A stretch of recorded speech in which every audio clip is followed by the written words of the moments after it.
모두 반갑습니다. 네, 이제 잠깐 기도하겠습니다. 하나님 아버지, 감사합니다.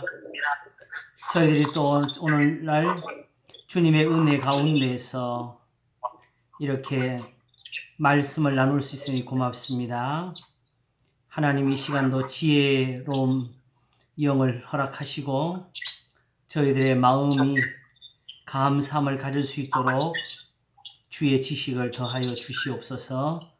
감사하고 예수님 이름으로 기도하옵나이다. 아멘.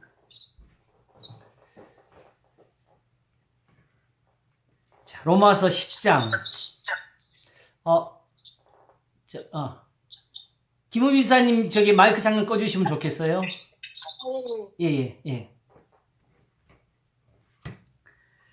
로마서 10장을 이제 우리가 두 번 했는데요.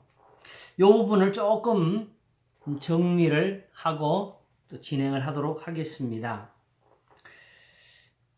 제일 중요한 것은 이제 이 부분이 사실은 지금 교회에서 또 많이 시선을 받고 있고 또 많은 사람들이 관심을 가지고 있는 부분입니다. 바로 10장 9절과 10절입니다.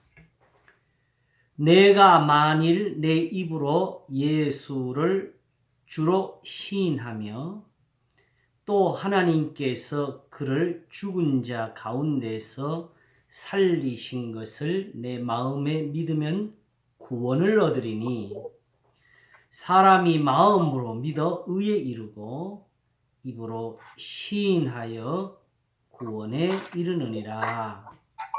아멘. 로마서 10장 9절과 10절 말씀입니다. 자, 여기서 우리가 가장 오해를 가질 수 있는 부분이 있는데 실제로 이걸 사형리 같은 걸 가지고 전도할 때 그렇게 가르칩니다. 또 이런 식으로 영접 기도를 유도하고 내가 만일 내 입으로 예수를 주로 시인하며 요 부분이 가장 중심이 돼가지고 하나의 어떤 고백을 유도하는 그런. 잠깐만요. 예. 잠깐만, 목사님. 최윤재 전사님. 네. 저기 마이크 좀 꺼주세요. 그것도 안 꺼졌어요? 예. 네네네. 예.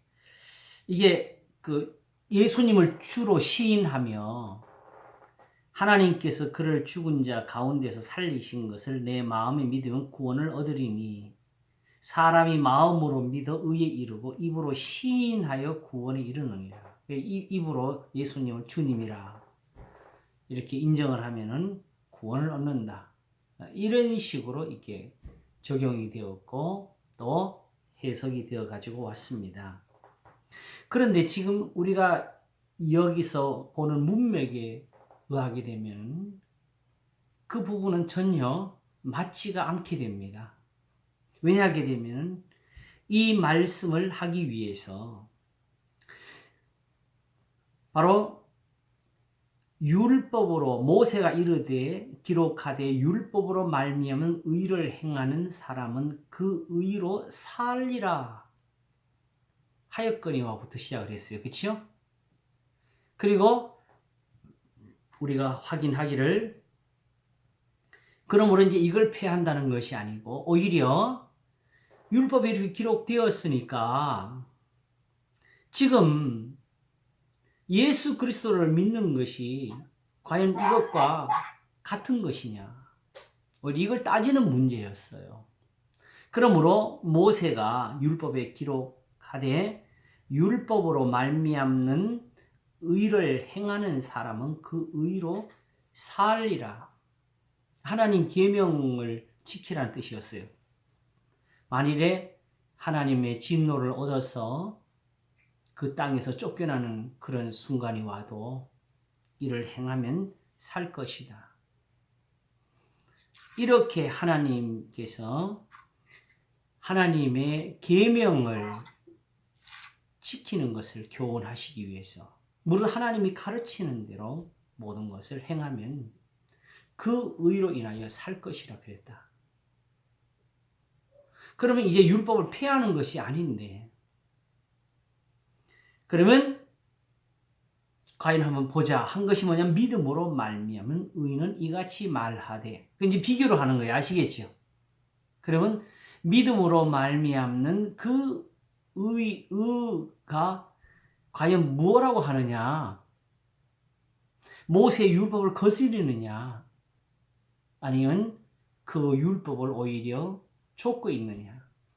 이걸 따져보고 비교하는 것이 바로 6절 이하의 본문입니다. 믿음으로 말미암는 의인은 이같이 말하되 내 마음에 누가 하늘에 올라가겠느냐 하지 말라 하니 올라가겠느냐 하면 그리스도를 모셔 내리는 것이요. 예수님이 하늘로 올라가셨다. 죽은 자 가운데 다시 살아나셨다. 그러면 율법대로 한번 해보겠습니다. 이런 것이 이루어지기 위해서는 무엇이 이루어져야 되겠어요? 율법으로 말미암는 의를 행하는 사람은 그 의로 살리라 함이 예수님에게 이루어져야 되겠지요. 그렇죠? 네. 하늘에 올라가신 분이 계시는데 믿으면은 바로 이 증거가 있다는 거죠. 또 로마서 4장 25절에 말씀한 것처럼 예수는 우리 범죄함을 위하여 내어 줌이 되고 모든 사람이 죄를 범하였으며 하나님의 영광에 이르지 못하더니 그리스도 예수 안에는 구속으로 말미암아 하나님의 은혜로 값없이 그렇다심을 얻은 자 되었다 했고, 이 예수를 하나님이 그의 피로 말미암은 화목 제물로 삼으셨다고 했습니다. 그러면 예수님의 죽으심은 무엇 때문에요? 바로 율법에 기록된 대로 온갖 일을 항상 행하지 않은 그 범죄 때문이죠. 누구의 죄? 이스라엘의 죄.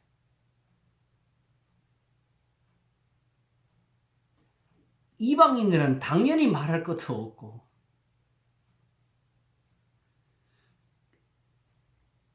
예수는 우리 범죄함을 위하여 내어 줌이 되고 또한 우리를 의롭다 하심을 살아나셨느니라. 그러므로 우리의 죄를 위해서 죽으신 분이 주님이시면 하늘에 올리우신 것은 반대로 하나님 앞에 순종하심으로 말미암은 것이다. 그래서 그걸 이제 결론지어서 증거를 내는 것이 8절입니다. 그러면 무엇을 말하느냐? 자, 그러면 한번 보자. 어떻게 해서 모세는 이렇게 말을 했고 예수님은 어떻게 해서 하늘로 올리우셨느냐? 바로 말씀이 내게 가까워 내 입에 있으며 내 마음에 있다 하였으니 곧 우리가 전파하는 믿음의 말씀이라. 자, 일단 우리가 전파하는 믿음의 말씀을 보기 전에 말씀이 내게 가까워 내 입에 있으며 내 마음에 있다 하였으니는 분명히 이게 신명기 30장의 말씀이죠. 그렇죠?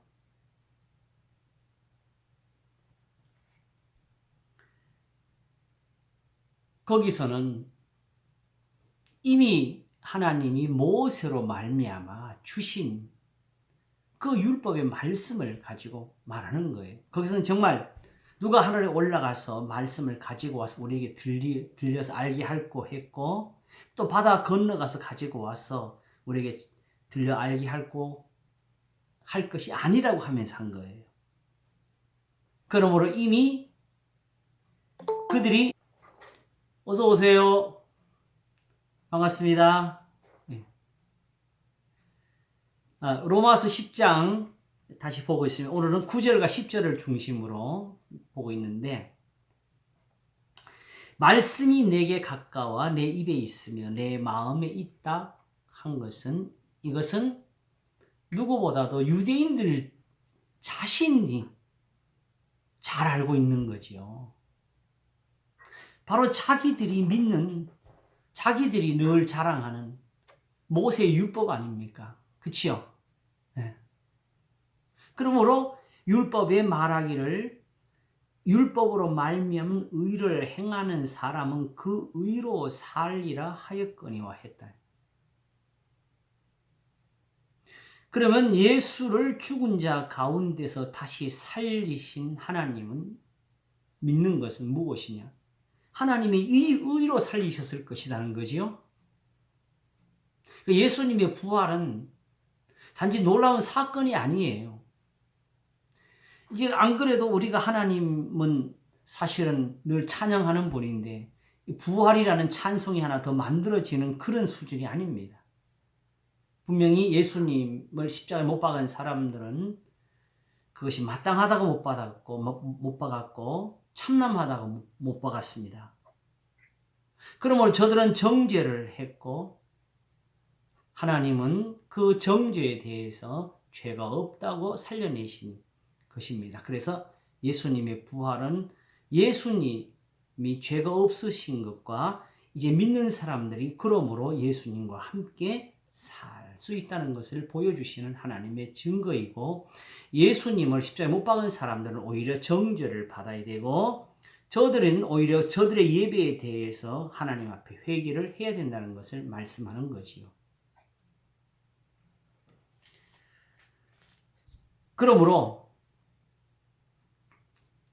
그러면 이제 우리가 이 예수님을 전파하면서 전하는 말씀이 어떤 것이냐? 바로 내 마음, 내 입에 있고 내 마음에 있던 그 말씀이 지금 우리가 전파하는 믿음의 말씀, 이게 아니냐 이거죠. 자, 이 말씀을 단순히 이렇게만 보게 되면은 지금 우리가 교회에서 설교하는 것인지 사도가 지금 뭘 가지고 말하는 거 여기서만 가지고 따지면 또 우리가 짚을 수가 없지요. 그치요? 네. 정말 사도가 우리처럼 설교했을지도 모르잖아요. 그러나 실제로 자, 로마서에 하나님의 말씀이 기록되어 있는 곳이 어디지요? 지난번에도 말씀했지만은 1장에서 내가 복음을 부끄러워하지 아니하노니 이 복음은 모든 믿는 자에게 구원을 주시는 하나님의 능력이 됨이라 했었어도 실제로 아직까지 이 8장을 지나기까지 복음이라는 것이 어떤 구체적인 형태로 제시되지 않았다고 우리가 확인했어요. 그렇죠? 이제는 여기서 우리가 전파하는 믿음의 말씀이라 했을 때 말씀은 실제로 뭐냐는 거지요. 자, 로마서가 말씀이냐? 그러면 이 로마서가 에베소서에도 기록돼야 돼. 고린도전서도 같이 이 로마서가 돼야 돼. 그렇죠? 그러나 그렇지 않고 로마서에도 있고 고린도전서 후서에도 있고 에베소서, 빌립보서, 골로새서 어디든지 다 있는 말씀. 마태복음에도 있고 마가복음, 누가복음, 요한복음에도 있고 그리고 계시록까지 다 들어있는 말씀. 그게 뭐지요? 바로 12장, 지난번에 본 12장 아닙니까?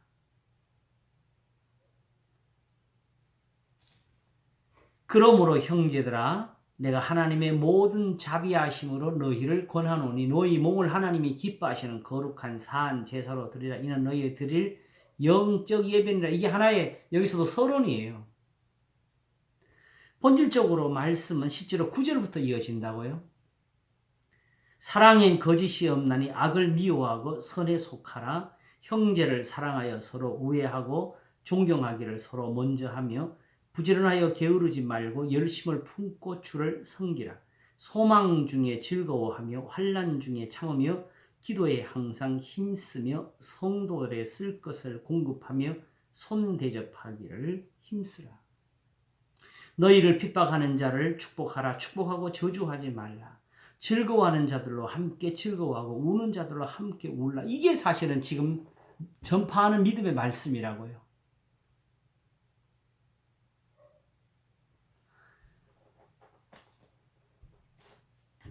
그리고 사도가 부끄러워하지 않은 복음이 되는 것이지요.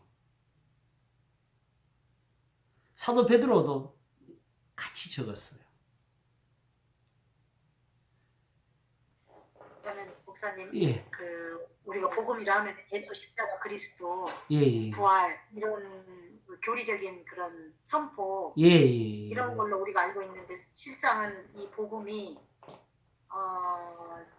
이런 그 예수님의 가르침에 예, 대한 근데 그 복음이 예수님의 말씀이 모세에서 하나님이 가르치는 것과 똑같았다. 같은 거라는 거지요.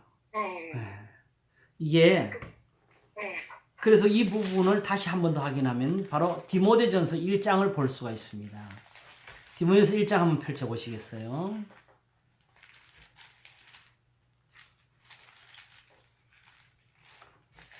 자, 1장 3절부터 볼까요? 내가 마게도냐로 갈 때에 너를 권하여 에베소에 머물라 한 것은 어떤 사람들을 명하여 다른 교훈을 가르치지 말며 신하와 끝없는 족보에 창념치 말게 하려 함이라. 신하는 간두고 일단 족보를 따지는 게 유대인들이잖아요. 그렇죠? 율법에서. 난지 8일 만에 할례를 받고 이스라엘의 족속이요. 베냐민의 지파요. 히브리인 중에 히브리인이라는 이런 부분들이지요.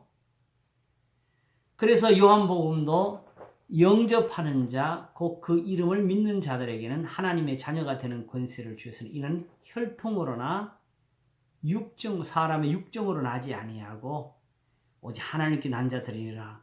혈통으로 아브라함 자손 된 게 그게 아브라함 자손 아니다 이 말하는 것이었지요. 자, 그러므로 신하와 끝없는 족보에 창념치 말게 하려 함이라. 이런 것은 믿음 안에 있는 하나님의 경륜을 이룸보다 도리어 변론을 내는 것이야. 하나님의 경륜은 뭘까요? 믿음 안에 있는 하나님의 경륜은 뭘까요? 이렇게 말이 하나씩 따로 떨어지게 되면 실제로 아는 단어들 같아도 이게 의미상으로 내용을 우리한테 주지를 못해요. 믿음 안에 하나님의 경륜이 뭐겠어요? 바로 그 다음 절이지요. 경계, 교훈이라고 하죠. 바로 율법을 가리키는 거죠. 경계의 목적은 청결한 마음과 선한 양심과 거짓이 없는 믿음으로부터 나는 사랑이건.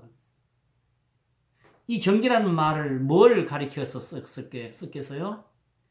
바로 6절에 이어서 사람들이 이에서 벗어나 헛된 말에 빠져 율법의 선생이 되려 하나. 바로 율법의 교훈을 막 여기서 경계라는 말로 쓴 거예요. 아시겠죠? 네. 경륜이라는 말을 그러면 경륜이 바로 뭐예요? 율법에 있는 하나님의 뜻이지요. 하나님의 율법을 가지고 뜻을 낸 것은 이 교훈을 가지고 청결한 마음과 선한 양심과 거짓이 없는 믿음을 못한 사랑을 갖기를 원했다. 하나님 앞에 제사와 예물을 드리기를 원하는 것이 아니었다. 그랬죠. 오늘 아침 설교를 들으신 분들은 제가 안식일을 가지고 설명을 좀 했는데 안식일 자체는 선한 것이잖아요. 그죠? 그러나 사람을 위해서 주신 그것을 하나님을 위한 것을 돌리는 순간에 그게 악이 되어버렸어요. 날과 달과 절기를 상가지키냐는 거기에 들어가 버렸죠. 하나님은 종들로 숨을 돌리게 하라는 그 선한 자비를 나타내신 것인데 우리는 그것을 육적으로 써버린 것입니다. 그러므로 율법에 있는 모든 것이 다 선하지만은 이 하나님의 경륜을 벗어나서 행하고 가르치는 것은 다 헛것이 되고 악한 것이 됩니다. 그래서 사람들이 이에서 벗어나 헛된 말에 빠져 율법의 선생이 되려 하나. 제가 요즘 많이 경계하지요. 그럼 이제 우리가 조금 눈치를 채잖아. 이 신약에 있는 모든 말씀은 다 구약에서 오는 거구나. 해가지고 이제 우리가 구약을 연구하겠다고 달려드는 것은 그것은 또 어리석음이 될 수 있다는 거죠. 왜냐하게 되면은 사실은 우리는 아직 신약도 다 모르고 있어요. 그래서 제일 잘못된 것 중에 하나가 빨리 구약을 신약적으로 해석하고 그쪽으로 풀어버리려고 노력하는 거. 제가 논문을 쓸 때 지도했던 교수님 제 논문을 칭찬하면서도 덧붙인 말이 우리는 빨리 구약에서는 얻을 거면 얻어내고 빠져나오는 게 좋다고 이렇게 말씀을 했었다는 거죠. 근데 저는 오히려 그 논문을 쓸 때에 이렇게 신약과 구약은 같은 말씀이라는 걸 적었는데 실제로는 하나의 어떤 해결점으로밖에 안 본 것이었지요. 저는 어떤 논문으로 낸 그 결과에 가치를 둔 것이 아니고 성경이 이런 거다. 우리가 성경을 좀 이렇게 보자는 그 의견을 쓴 것이었는데 그러므로 지금은 율법을 가지고 새로 논쟁을 벌이고 그걸 연구하는 것보다도 예수님을 그냥 믿는 것이 가장 지혜로운 겁니다. 예수님이 가르치신 것이 그대로 율법의 선생님은 예수님입니다. 그러므로 아무리 연구를 잘하고 아무리 똑똑하고 아무리 박사를 100개, 1000개를 더해도 예수님이 가르친 것 이상이 나오게 되면 그게 잘못된 거지요. 세상에서는 남이 갖지 못한 새로운 아이디어가 이게 가치가 돼가지고 제가 많은 공부를 한 것은 아니지만 그 공부하는 도중에 느낀 것은 어떤 진리의 참모습보다는 여기서도 연히 새로운 어떤 발견이나 아이디어를 더 가치 있게 여기는 것을 알았어요. 자, 사람들이 이에서 벗어나 헛된 말에 빠져 율법의 선생이 되려 하나 자기의 말하는 것이나 자기의 확증하는 것도 깨닫지 못하는 도다. 어떻게 알 수 있을까요? 만약 깨달았다면 정말 알았다면 8절을 따랐겠지요. 그러나 사람이 율법을 법있게 쓰면 율법은 선한 것인 줄 우리는 아노라. 알 것은 이것이니 법은 옳은 사람을 위하여 세운 것이 아니요 오직 불법한 자와 복종치 아니하는 자며 경건치 아니한 자와 죄인이며 거룩하지 아니한 자와 망령된 자며 아비를 치는 자와 어미를 치는 자며 살인하는 자며 음행하는 자며 남색하는 자며 사람을 탈취하는 자며 여기 남색이 뭔지 아시겠죠? 이게 동성애잖아요.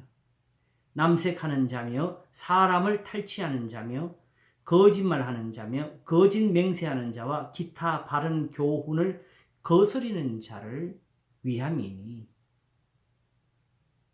이걸 뭐 하라고? 위함이라고 그랬잖아요. 치라고? 그들을 바로 가르치라고 그런 거지요. 구원을 하라고. 돌이키게 하라고. 사실 하나님 앞에서 범죄한 것으로 따지면은 성경은 율법 외에는 더 이상 선지자가 필요가 없어요. 왜냐하면 모든 선지자들은 다 돌이키라고 외치고 있었거든요.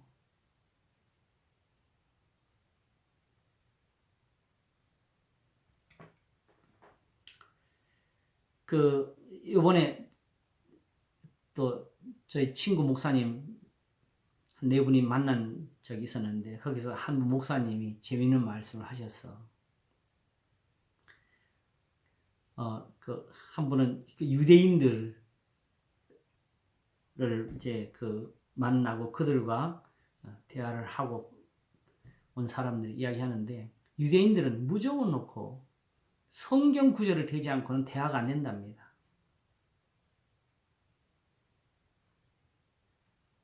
그래서 바울이 신약의 저자들이 왜 이렇게 성경을 적었는지를 이해했다고 하시더라고요.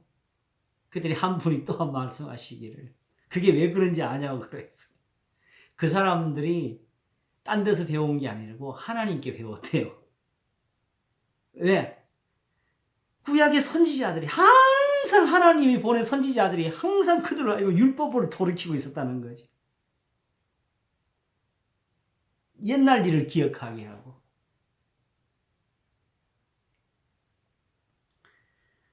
하나님께서 긍휼을 얻지 못할 자를 긍휼을 얻게 하신 거고, 하나님을 찾지 않는 자들에게 내가 여기 있다, 여기 있다 하신 것이 그게 선지자들입니다. 배반으로 말하면은 이미 하나님 앞에서 그냥 버림받아야 될 사람들이죠. 그러므로 이런 사람들에게 청결한 마음, 선한 양심, 거짓 없는 믿음을 줘서 하나님을 사랑하게 하는 거, 이게 바로 율법이다. 그런데 11절에 쓰기를 이 교훈은 내게 맡기신 바 복되신 하나님의 영광의 복음을 조침이니라 그랬어요.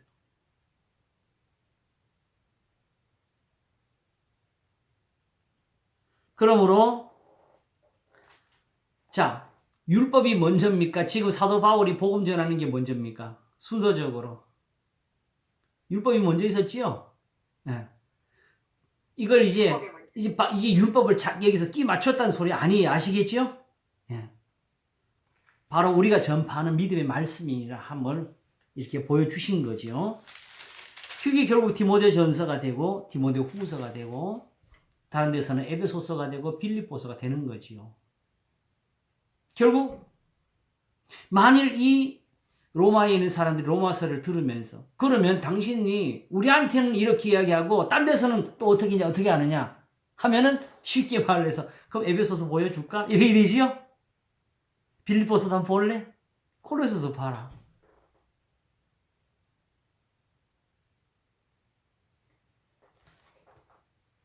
그러므로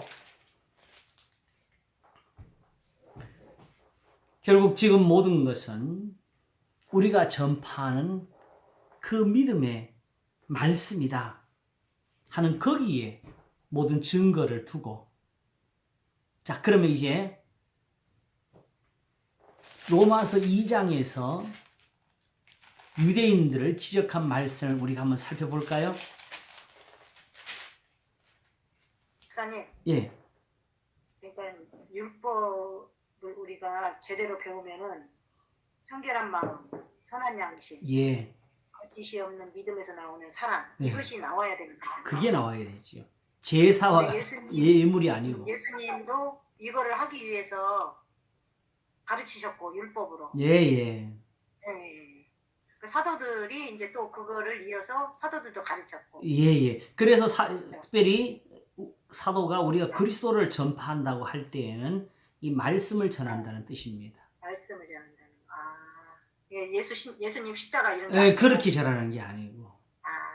왜냐하게 되면은 지금 구원이 예수님 십자가에 대한 인정, 시인, 여기서 구원이 오는 것이 아니고 본질적으로 하나님께 대한 범죄, 아시겠죠? 거기에서 돌이키고 거기서 용서를 받는 데 있는 거예요. 지금 예수님이 왜 너 나를 안 믿냐? 너 나 안 믿으면 하나님 혼나? 이렇게 하신 게 아니거든요. 내가 너희에게 전하는 거, 하나님 아버지의 말씀을 믿으라고 한 것이었어요.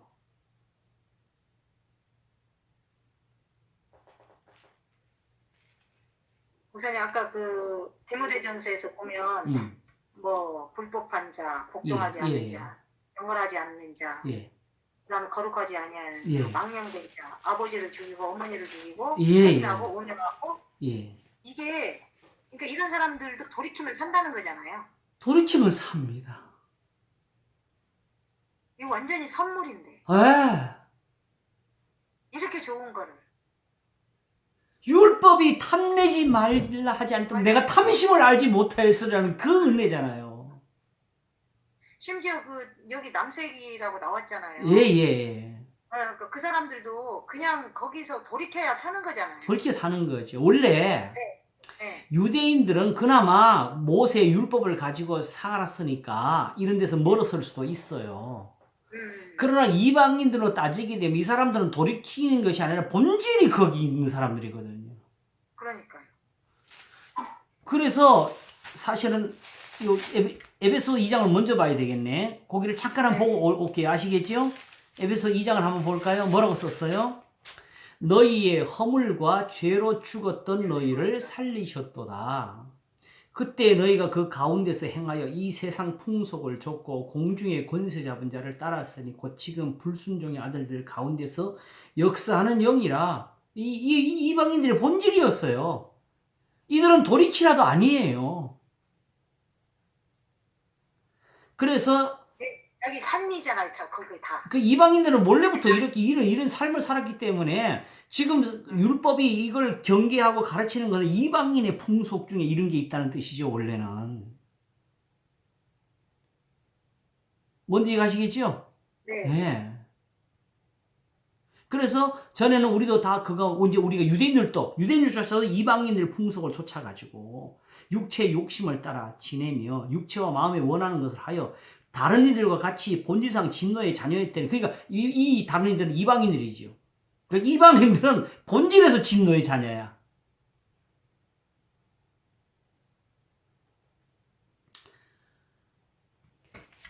그걸 오히려 유대인들이 거기를 따라가서 문제였지요. 그러니까 지금 기독교 내에서 동성애 문제 이런 거 우리가 지금 이야기를 많이 하는데 원칙은 딱 하나네요. 돌이켜야 산다. 예.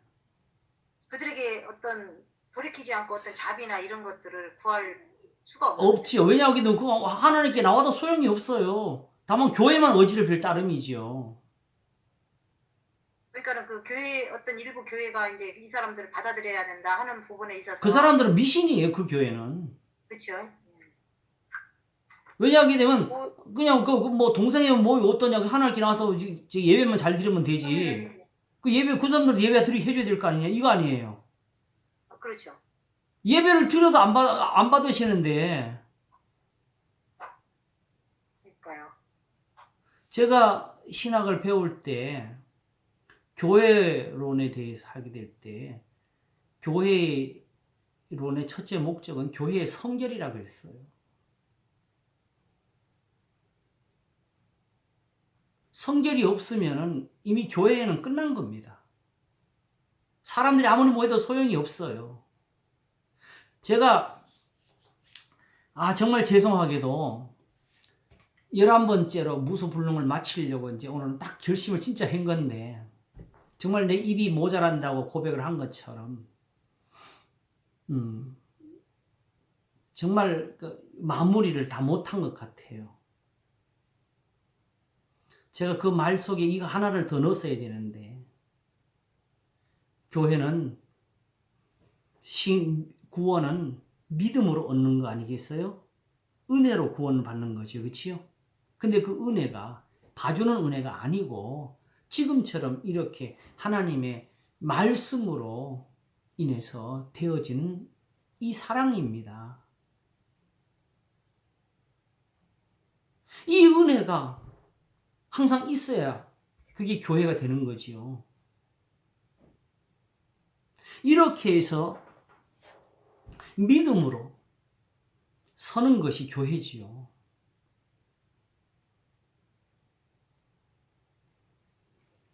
자, 로마서 2장을 아까 예정대로 돌아와서 한번 보시겠습니다. 17절 유대인이라 칭하는 내가 율법을 의지하며 하나님을 자랑하며 율법의 교훈을 받아 하나님의 뜻을 알고 지극히 선한 것을 좋게 여기며 내가 율법에 있는 지식과 진리의 규모를 가진 자로서 소경의 길을 인도하는 자요 어둠에 있는 자의 빛이요 어리석은 자요 훈도요 어린아이의 선생이라고 스스로 믿으니 그러면 다른 사람을 가르치는 내가 내 자신을 가르치지 아니하느냐? 도둑질 말라 반파는 내가 도둑질 하느냐? 간음하지 말라 하는 말하는 내가 간음하느냐? 우상을 가증히 여기는 내가 신상 물건을 도둑질하느냐? 율법을 자랑하는 내가 율법을 범함으로 하나님을 욕되게 하느냐? 기록된 바와 같이 하나님의 이름이 너희로 인하여 이방인 중에서 모독을 받는도다. 이거는 바로 이사야로부터 나온 말씀이죠. 예레미야, 에스겔까지 가지요. 율법을 자랑하는데 율법을 범함으로 하나님 앞에 진노를 받았어요. 그 진노를 받으니까 이방인들은 그 해석을 못해. 단지 뭐만 보여? 여호와가 자기 백성을 구원하지 못한다고 하는 거지요.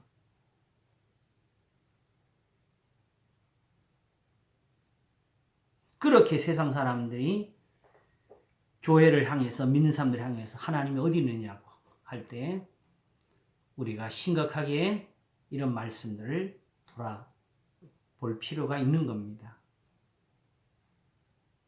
아시겠죠?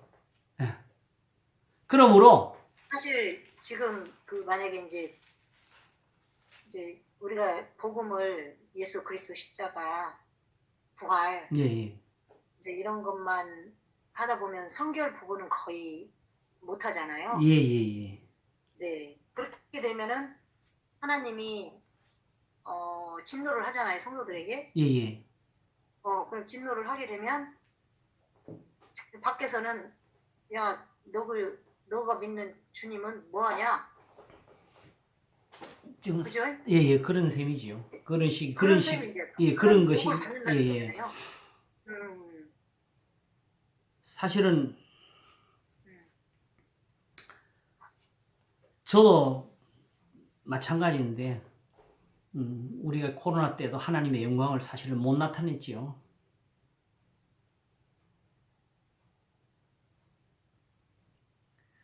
자, 이렇게 내 입에 있으면 내 마음에 있다는 이런 식의 표현이 나오면은 지금 이것이 바로 율법으로 돌아가서 그것을 떠올 수 있는 사람들과 대화를 하고 있다는 것을 우리가 아셔야 됩니다. 아시겠죠? 네. 그래서 지금 우리가 잠시 말한 것처럼 그들은 그러면 네 말 한번 들어보자 하면서 율법을 찾을 겁니다.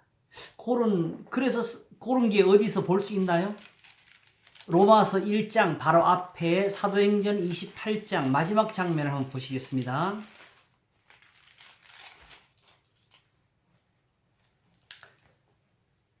자, 16절부터 보겠습니다. 우리가 로마에 들어가니 바울은 자기를 지키는 한 군사와 함께 따로 있게 허락하더라. 사흘 후에 바울이 유대인 중 높은 사람들을 청하여 모인 후에 이르되, 자, 예전에 유대인들과 먼저 대화를 하죠, 그죠?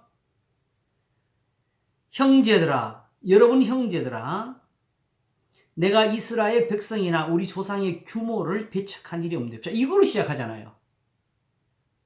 내가 이스라엘 백성이나 우리 조상의 규모를 배척한 일이 없는데 예루살렘에서 로마인의 손에 죄수로 내어준 바 되었으니 로마인은 나를 신문하여 죽일 죄목이 없음으로 놓으려 하였으나 유대인들이 반대하기로 내가 마지 못하여 가이사에게 호소하며 내 민족을 송사하려는 것이 아니로라. 이러함으로 너희를 보고 함께 이야기하려고 청하였노니 무엇 때문에? 이스라엘의 소망을 인하여 내가 이 쇠사슬에 매인 바 되었노라. 이렇게 전부 이스라엘 걸 가지고 나오는 거예요. 자, 여러분, 로마서가 우리가 아는 대로는 사도 바울이 이 로마에 가기 전에 쓰인 겁니다. 지금 로마에 도착했을 상황을 잘 보세요. 지금 바울이 이렇게 유대인들과 대화를 하는데 로마서를 어떻게 써야 되겠어요? 첫째는 유대인에게 또는 헬라인에게 쓰는 로마서가. 그러면 바울의 모든 말은 다 어디에서부터 증명이 돼야 되겠어요? 율법이지요. 구약의 성경. 그래서 저희가 가로되 뭐라 그러냐? 우리가 유대에서 내게 대하여 편지도 받은 일이 없고, 이런 데가 로마예요. 무슨 이때 여기를 지금 무슨 기독교 교회가 있는 것으로 가정을 해가지고 로마서를 풀어요. 로마서 16장에서 거기 소개하는 사람이 있다 그래도 그것의 무리가 지금 우리가 생각하는 그런 어떤 그 교회를 세워놓고 이미 활동을 하고 있는 그런 식의 정도가 아니라니까요. 만약 그 사람들이 그런 활동을 했다 하더라도 최소한 그들을 통해서도 뭔가 정보를 가졌겠지요.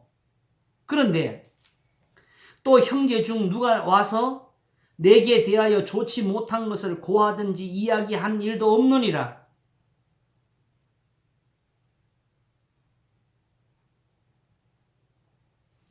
이에 우리가 너의 사상이 어떠한가 듣고자 하노니 이 파에 대하여는 어디서든지 반대를 받는 줄 우리가 알면 이 정도로 이거밖에 모르는 거예요. 전혀 복음을 듣지 못했어요.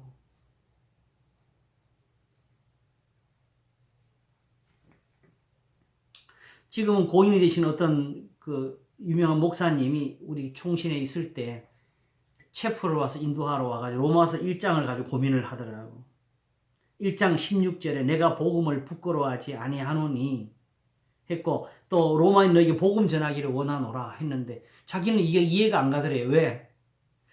이미 거기에 성도들이라고 써놨잖아요. 1장 8절에 1장 7절에 로마에서 하나님의 사랑하심을 입고 성도로 부르시는 자가 이게 딱 이기니까 교회가 다 떠오르는 거야. 이 성도가 유대인인데 이스라엘인데 그 자기 생각에는 이미 복음은 다 전해져 있는 사람인데 복음을 우리가 생각하는 처럼 교회에다가 사형이 전하고 예수 십자가 믿기 해가지고 다 신앙 고백하고 이렇게 신앙생활 하는 사람들 생각하고 나는데 왜 여기 복음을 또 전하냐 이 말이에요. 그래서 고민을 했다는 거예요. 근데 무슨 그 자기가 문득 자기가 현재 교회에서 처한 상황에서 깨달아졌는데 복음을 뭔가 성도들이 지금 잊어버렸거나 혹은 거기 희미해져 있어서 그러니까 이렇게 표현해요. 목회적인 입장에서 로마서를 썼다 그랬어요. 그러나 첫째는 유대인에게 쓴 것입니다. 그리고 이 말 자체도 누구한테 들리기를 먼저 원했던 거예요. 이방인들한테 대해서는 이 말 안 썼어요. 첫째는 유대인에게라는 말은 지금 여기서 말하는 것처럼 내가 이스라엘의 소망 때문에 지금 이렇게 쇠사슬에 매였다고 하는 이 말하고 똑같은 거예요. 그러니까 여기서 말씀드리니까 성도에게라는 말은 분명히 그러니까 이스라엘 그 백성이라는 예, 이스라엘 유대인들입니다. 예. 유대인들. 그래서 바울이 어떻게 전하는지 보세요.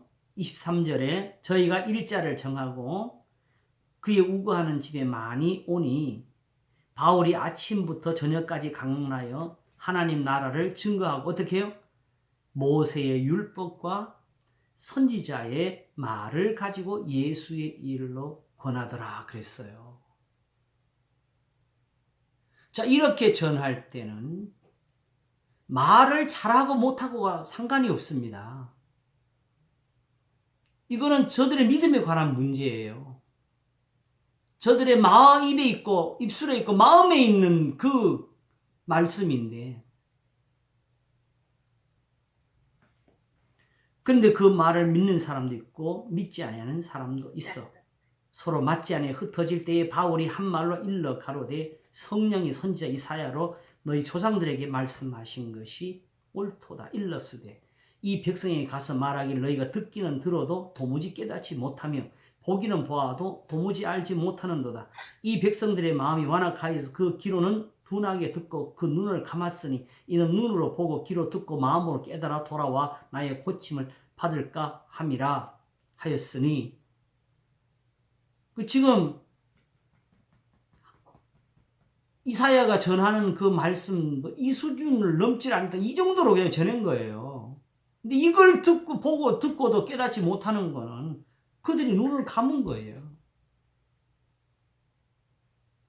그러니까 바울의 그 전하는 말씀을 설명을 들었을 때 예. 유대인들은 반드시 그게 하나님의 말씀이다. 예. 분명하게 들을 수 있는 예. 그런 눈높이가 있어야 이게 된다. 바로 우리 입에 있고 우리 마음에 있는 그거 아니냐 이렇게 나와야 되는 거죠.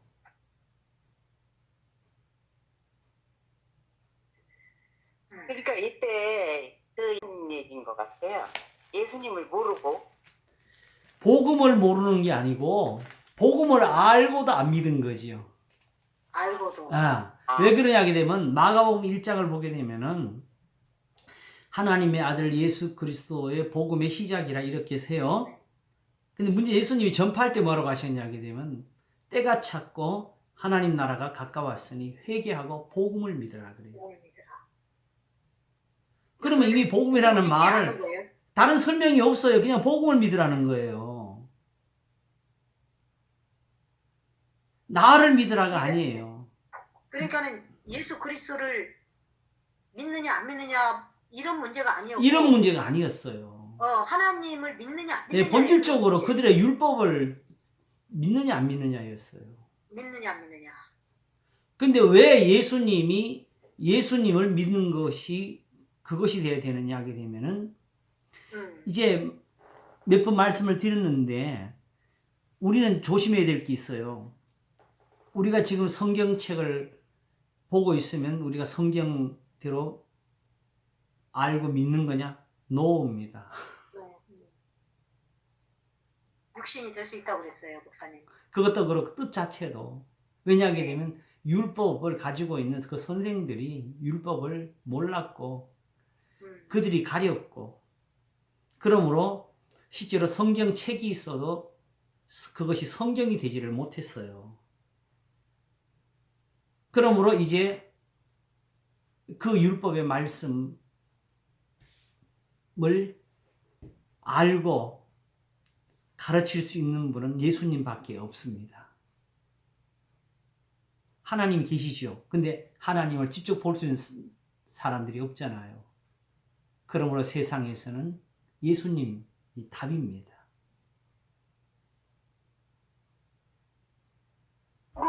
그 복음을 가지려면 우리가 예수님을 믿을 수밖에 없는 거죠. 예. 그런데 그게 어려운 예수님이 어떤 해석을 해서 아는 것이 아니고 예수님이 그걸 그냥 그대로 그렇죠. 전하신 거예요. 믿으라고. 전하신 거. 그리고 그대로 예수님이 능력을 행하시면서 증거하신 거죠. 모세를 믿었다면 또 나를 믿었으리니. 그러나 그의 글도 믿지 않고 어떻게 나를 믿겠느냐.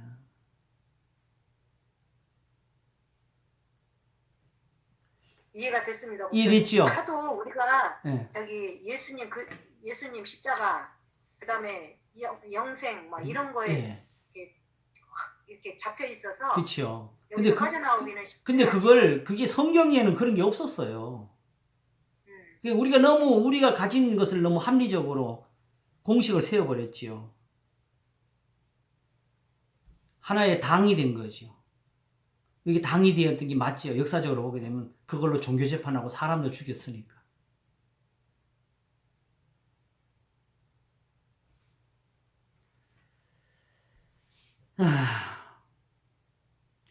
자, 그러므로 저는요. 율법과 계명이 복음이다. 이게 나의 구원이다. 이렇게 저는 이해를 하고 있어요. 이게 정답을 찾으신 거지. 다만 이제 그 율법을 이제 우리가 푸는 것이 아니고 바로 우리가 전파하는 믿음의 말씀이라 한 것처럼 사실은 예수님의 말씀을 믿는 거. 그러니까 엄밀히 따져놓고 보게 되면은 로마서도 1장에서 그 11장까지 올 동안에는요, 사실은 일종의 어떤 한 논쟁처럼 계속 풀어와요. 그렇죠? 그러니까 더군다나 그러니까 우리도 그걸 풀려고 그러면 또 논쟁을 해야 돼. 그러나 12장 거기서는 다른 게 필요 없어요. 거기서는 바로 이게 행하라고 바로 나오잖아요. 그렇죠? 그리고 그러므로로 시작을 했어요. 그렇죠? 결국은 11장까지 온 근본적인 이유는 12장부터 시작되는 거를 그렇죠. 그 복음을 설득하기 위해서. 그렇죠? 그게 참 나도 이해가 안 가요. 어떻게 그 율법의 선생이라는 그 사람들이 이렇게 몰랐을까? 근데 또 한편 이제는 또 이해 가는 게 우리 눈이 가리웠다는 게 이해 가는 거죠. 우리도 여전히 사실은 이 정도 해도 현재의 우리의 그 신앙에서 바꿀 것도 못 바꿀 사람이 여전히 많습니다. 왜냐하면 소위 세상에서 말하면 기득권이라는 그런 문제에 관련이 돼 있어가지고. 저랑 대화를 그래도 좀 하신 분들 중에서 듣는 답의 공통점 하나가 뭐냐면은, 말은 맞다는까지는 인정을 해요. 근데 이게 꼭 필요합니까? 그래요. 어디에서? 이렇게 설교 안 해도 교인들을 내가 지금 다스릴 수 있고, 이렇게 안 해도 지금 교인들이 내 말은 잘 듣고 있다, 이런 거지. 또 어떤 사람은 이걸로 되는 게 뭐가 있느냐, 그래요. 쉽게 이게 왜 무슨 뜻을 했겠어요?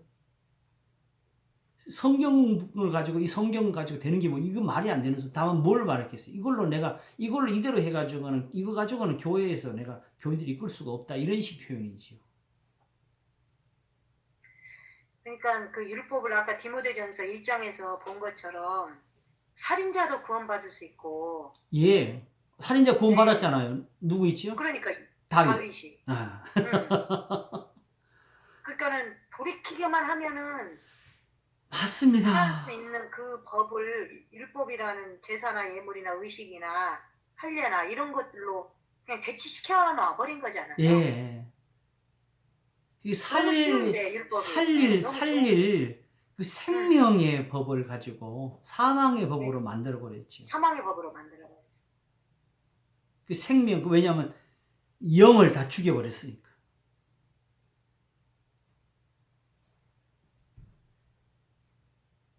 그래서 결국 바울이 로마서 12장을 말하기 위해서 1절에 쓴 것이, 이는 너희에 드릴 영적 예배라면서 말씀을 펼친 거예요.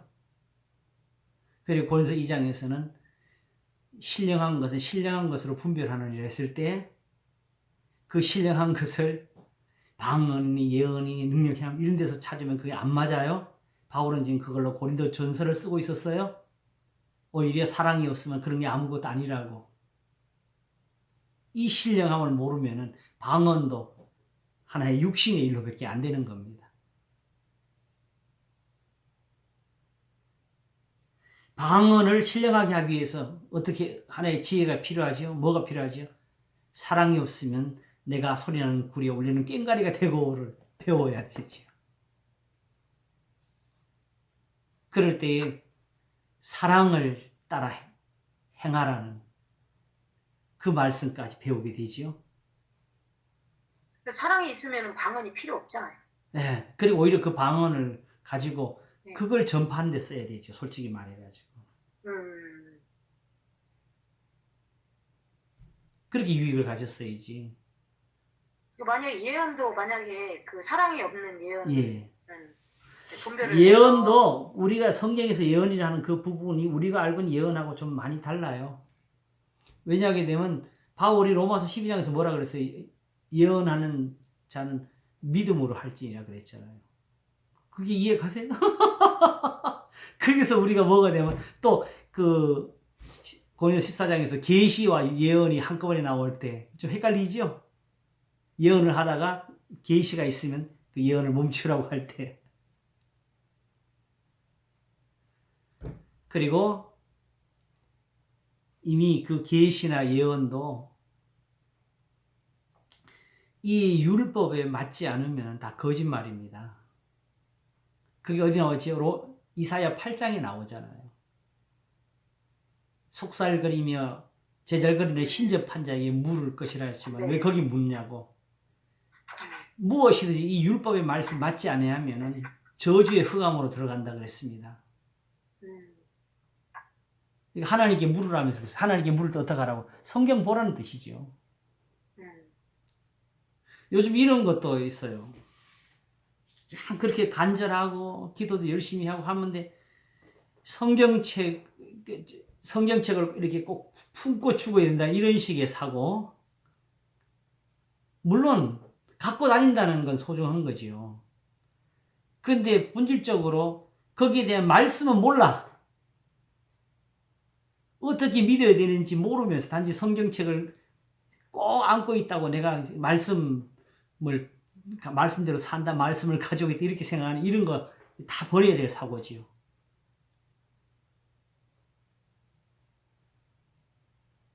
마치 기왕이면 목걸이 할 때 십자가가 우리한테는 더 다정할 수가 있으니까 십자가 목걸이를 할 수 있지만은 십자가 목걸이를 하는 것이 나한테 특별히 어떤 그 은혜가 되는 것 같고 부적처럼 역할하는 것 같고 이렇게 하면 안 되는 거죠. 마찬가지로 성경도 부적으로 쓸 수는 없습니다. 그러므로 율법의 말씀을 다 외웠다고 율법을 이해한 것도 아니고요. 이영미 집사님 들어오십니다. 어서 오세요. 지금은 오직 예수님 아무것도 몰라도 돼. 그냥 예수님을 잘 믿으면 돼. 예수님 말씀대로 살면 돼요.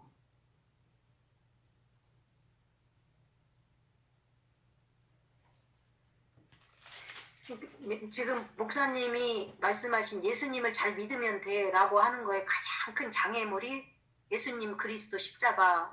예, 단순히 그 어떤 예수님을 어떤 단순히 신성의 면에서만 바라보는 거. 네. 예, 그러니까 하나님도 마찬가지인데. 그 세상에서 그 신을 향해서 높이는 거, 그 경배하는 그런 사고, 이런 걸로 그리스도의 신성을 논하면 안 됩니다. 예수님의 신성은 어디에서 가장 중요한 것이냐게 되면은 오히려 십자가의 죽으심입니다. 예수님이 만일 하나님과 동등이 아니시면은 십자가의 죽으심이 헛것입니다. 왜냐하면 모든 사람의 죄를 대신할 수 있는 분은 하나님밖에 없습니다. 그래서 삼위일체가 중요한 거예요. 이 신앙이 잘못되면 우선 십자가가 거짓말이 됩니다. 십자가에 아무리 우리를 왜 사랑한다, 내가 너를 왜 죽는다 그랬어도 우리가 보면 당신이 뭔데 우리를 죽냐고 할 수밖에 없지요. 그러나 근본 하나님의 본체이시니까 사람이 되신 것이 중요한 것이고, 그 십자가에 못 박혔을 때 어떻게 생각하세요? 사람이 죽었어요? 하나님 아들이 죽었어요? 예수님이 육체를 가지셨는데 그게 예수님의 몸입니까? 사람의 몸을 그냥 빌려가지고 잠깐 쓰는 겁니까? 피를 흘리셨는데 예수님의 피입니까? 예수님과 상관없는 빌려 쓴 몸에서 대신 흘려주는 피입니까?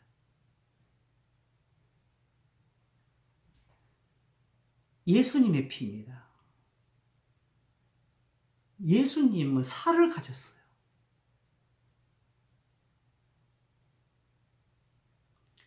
이걸 알아야 돼요.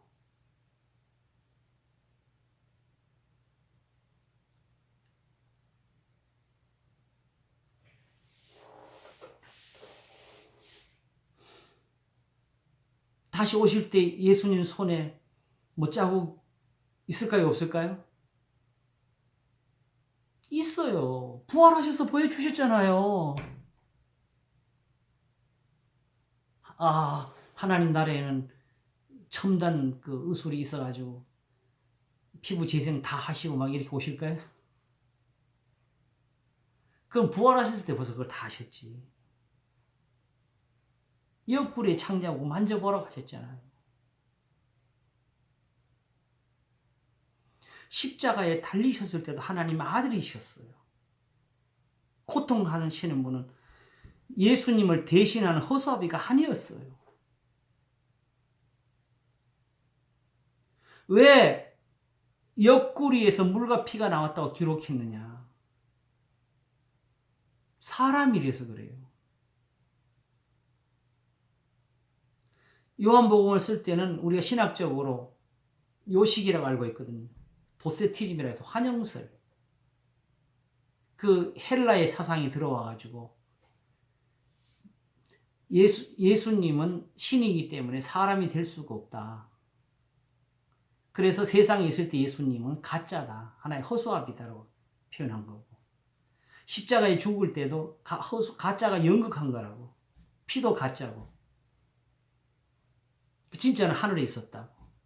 뭘 가르치냐? 그러므로 예수님 왜 그렇게 죽었냐? 이 육체는 아무것도 아니까 빨리 버리고 천국 오라고 가르친 거라고. 그럼 이런 신앙이 어떻게 변해요? 그러니까 세상에서 죄 지는 게 아무것도 아니야. 거꾸로 또. 그 요한 1서가 그렇게 펼쳐진 겁니다. 그래서 요한복음이 뭘 적었느냐? 아니다. 정말 사람이 되셨다고. 그럼 예수님이 죽었으면 허수아비도 끝나고 다 끝나야 되는데 죽으신 후에도 오히려 옆구리를 찌니까 물과 피가 나오더라고. 이걸 쓴 거예요.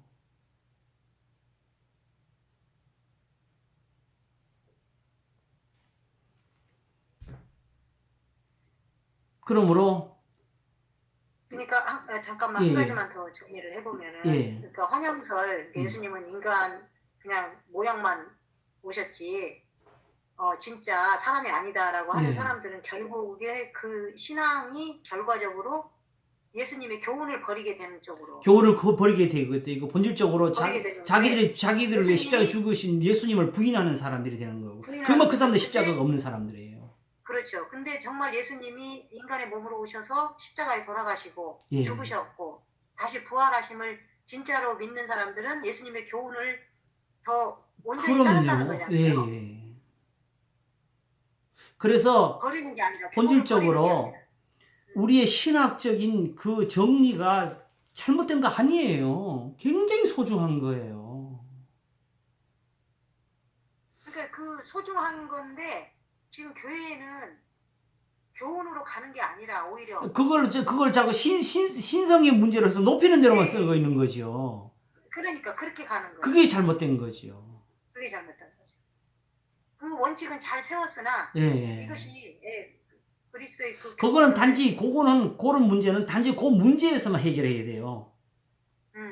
예를 들면은 뭐 별사람이 다 많았죠. 예수님이 그러면 참 하나님과 사람인데 몇 프로가 사람이고 몇 프로가 하나님이에요. 이런 문제를 묻는 사람들. 그래서 그것 때문에 나온 게 100%, 그 99%, 1%도 안 된다. 99% 하나님, 1% 사람도 안 되고 99% 사람, 1% 하나님도 안 된다. 왜? 만약 99%가 하나님이고 1%가 사람이면은 예수님이 십자가에 죽으실 때 99%밖에 우리 죄를 못 사기 때문에 아직 1% 죄가 남게 되는 거고요. 아시겠지요? 그러므로 만일 예수님이 또 사람 100% 사람이 안 되셨다면 실제로는 고난을 100% 안 받으신 거기 때문에 그래도 여전히 우리 죄가 남아 있어요. 이런 것들은 정말 신학적으로 잘 정리를 했어요. 그게 기독론에 들어가 있는 거예요. 그래서 거기서 나온 고백이 뭐냐면 참 하나님이시며 참 사람이십니다. 100% 하나님, 100% 사람일 때만 우리의 구원이 있습니다. 이 구원의 문제를 말한 거지. 예수님이 어떤 신비를 더해가지고 경배를 만들려고 한 건 아니었어요.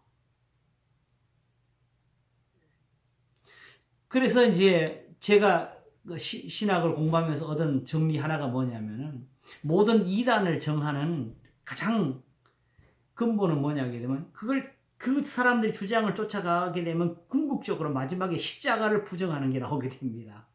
거기서 그것은 끝나는 거예요.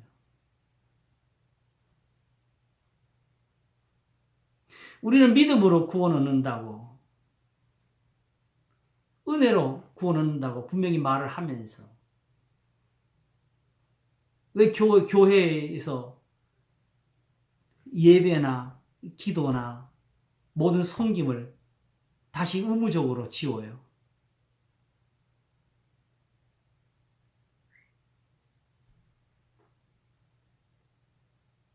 그게 우리가 잘못 가르친 거지요. 그러니까 예수님이 우리를 위해서 죄를 대속해 주셨기 때문에 거기에 대한 보답으로. 그러면 그야말로 하나님 앞에 망령을 만든 거지요. 그러면 하나님은 지금 사실은 어떤 보답을 받기 위한 신으로 타락하는 거지요. 자비로운 분이 아니지요. 아침에도 그 이야기 했어요.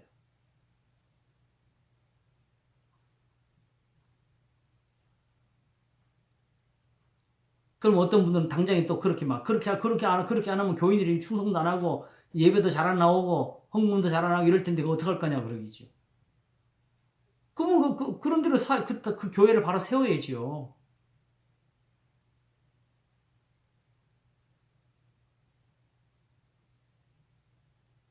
그렇게 못하는 충성이나 그렇게 못하는 예배나 그렇게 못하는 헌금, 그게 하나님 앞에 드려지지를 못할 텐데.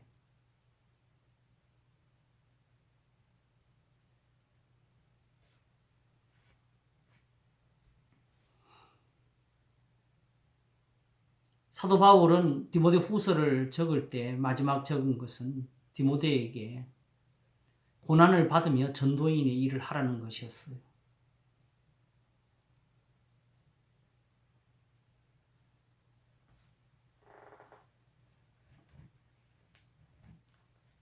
저도 모를 때는 그런 비전을 없지 않아 품었던 거라고 생각이 들어요.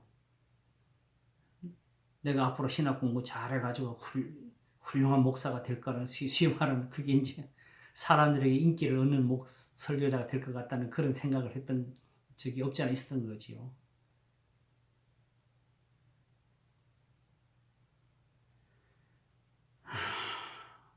자, 이제 본질을 우리가 좀 들어와야 되겠습니다.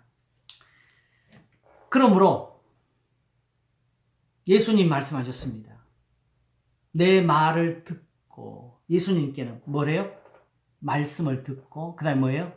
또 나 보내신 이를 믿는 자는 영생을 얻었고 심판에 이르지 아니하나니 사망에서 생명으로 옮겼느니라. 이게 지금 단지 율법 다 살아있고 지금 예수님 대화를 해서 만들어지는 그런 전도를 말하는 것이 아니고 예수님이 지금 아버지의 말씀을 전하고 있기 때문에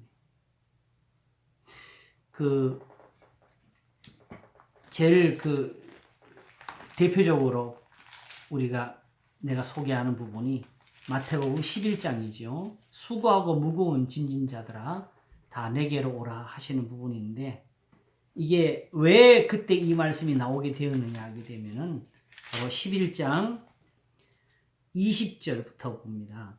예수께서 권능을 가장 많이 베푸신 고울들이 회개치 아니하므로 그때에 책망하시되 화가 있을진저 고라시나 화가 있을진저 벳세다야 너희에게서 행한 모든 권능을 두로와 시돈에서 행하였다면 저희가 벌써 베옷을 입고 제에 앉아 회개하였으리라. 내가 너희에게 이르노니 심판날에 두로와 시돈이 너희보다 견디기 쉬우리라. 가버나움아 내가 하늘에까지 높아지겠느냐 음부에까지 낮아지리라. 내게서 행한 모든 권능을 소돔에서 행하였다면 그 성이 오늘날까지 있었으리라.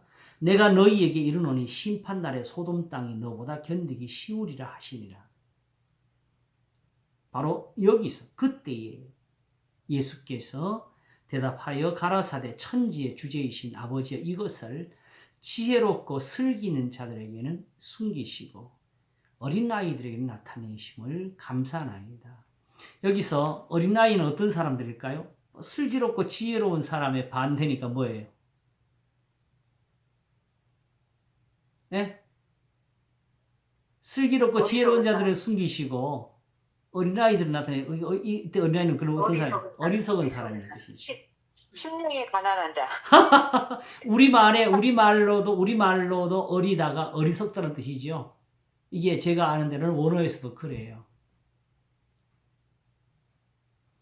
어린아이들이 나타내심을 감사하나이다.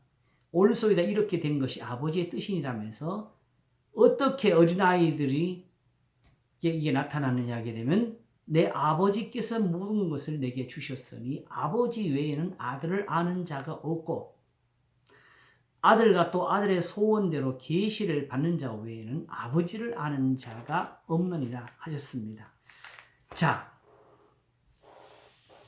사실은 지금 우리는 이제 다 믿었으니까 그래도 어쨌든 우리가 가진 신앙대로 하게 되면 궁극적으로 예수님을 영접하고 믿는 게 이제 신앙의 근본이 맞잖아요. 그렇지요?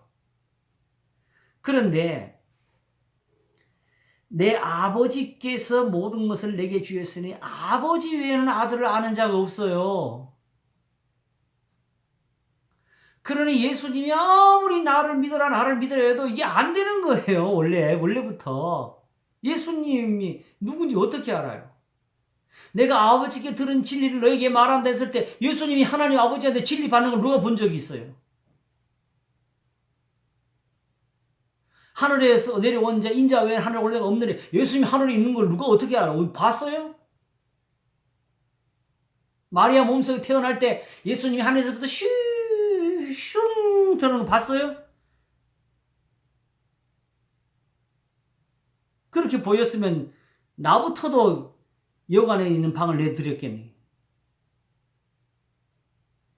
예수님이 마옥간에 태어난 거는 세상의 악이에요. 거기 환상의 곳이 아니라고요. 예수님이기 때문에 그런 것이 아니고 세상의 어린아이가 태어나도 그렇게 대접하면 안 되는 거예요, 사람들이.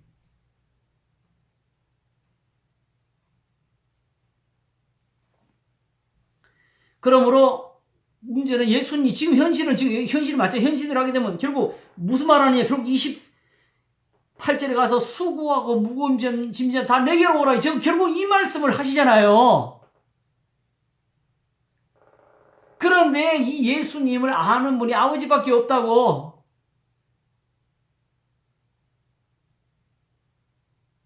그러면 결국 예수님께로 가기 위해서 누구한테 배워야 되겠어요? 아버지한테 배워야 돼. 아버지한테 배워야 되지. 근데 진짜 문제가 뭐예요? 아버지를 알고 있었잖아요. 근데 아버지를 모르니까 지금 이 꼴이 되는 거지. 모르니까 지금. 보고도 모르고 있는 거죠. 그러니 예수님이 사람들로 하여금 자기에게로 이끌기 위해서 하실 일은 뭐냐 하게 되면은 예수님을 알게 하는 게 아니라 하나님 아버지께로 사람들을 이끌어가는 일이에요. 그래서 아들과 또 아들의 소원대로 계시를 받는 자 외에는 아버지를 아는 자가 없느니라. 베드로가 이거 이렇게 해서 안 거예요, 예수님을. 그러니까 주 그리스도 살아계신 하나님의 아들이십니다 하니까 이를 알게 한 이는 하늘이신 내 아버지예요. 결국 왜 그러냐 하게 되면 그게 예수님이 가르치는 게 구약이거든요. 아, 성경이거든요. 그게 아버지고. 네. 네. 그래서 그 구약을 그렇게 아니까 예. 예수님을 알아본 거예요. 아, 그럼요. 구약 모르면은 절대 예수님 못 알아보겠는데. 네. 제가 요새 무소불능하면서 하나님을 우리가 눈으로 볼 수 없는 이유에 대해 설명할 때 그랬잖아요. 사실 우리 생각에는 부자가 말한 것처럼 나사로를 살려보내면은 그 형제들이 안 올 수도 있을 것 같잖아요, 오히려. 왜냐하면 부자가 말하는데 자기도 살았을 때 모세의 말 다 들었다는 거예요. 네.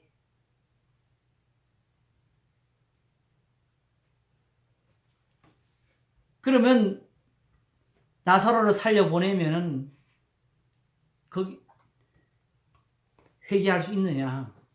회개를 어떻게 하는 건데요? 아, 천국이 있더라. 지옥이 있더라. 아이고 무서워라. 하나님 잘 믿어야 되겠네. 교회 빠지지 말고 예배 잘 드리고. 네, 그래요, 맞아요.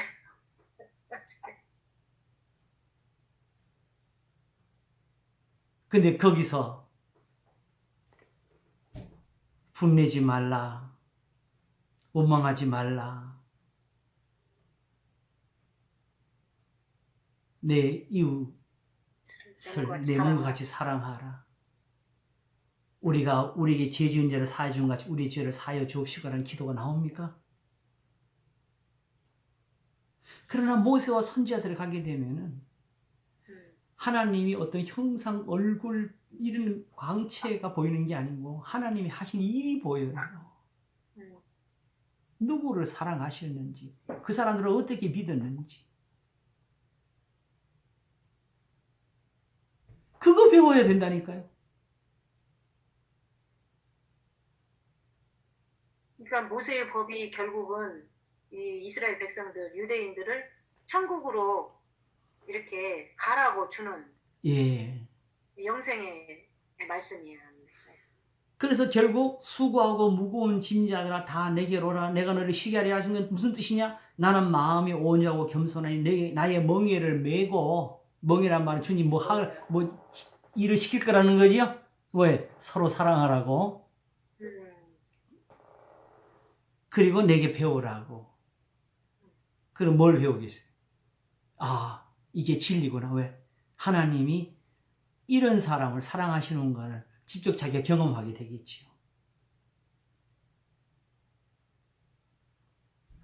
그리고 예수님이 아들과 아들의 소원대로 계시를 받는 자라고 했는데 계시가 나오잖아.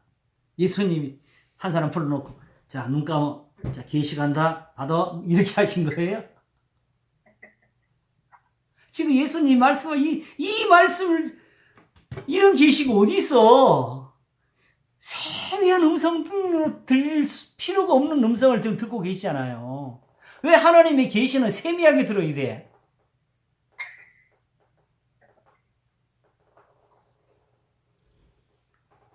그러니까 예수님이 말씀하신 모든 게 다 계시잖아요. 아이, 계시지요. 네. 계시는 하나님의 뜻을 드러내는 거잖아요.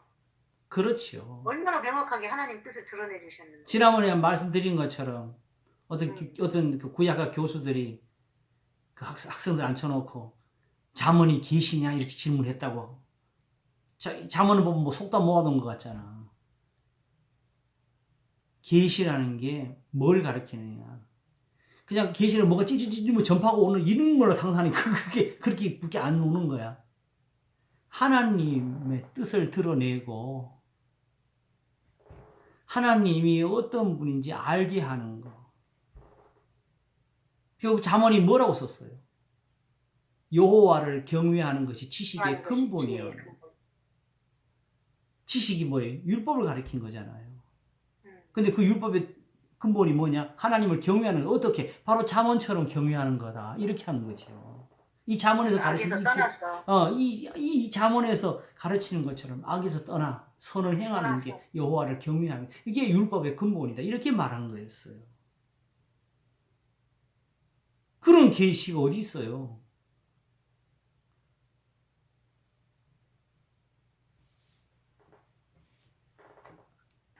그리고 예수님은 이는 내 멍에는 쉽고 내 짐은 가벼움이라고 하셨습니다. 사실 우리가 마음이 완악해서 못 받아들이는 거였지. 그게 어려워서 어려워서 힘든 것은 아니었습니다.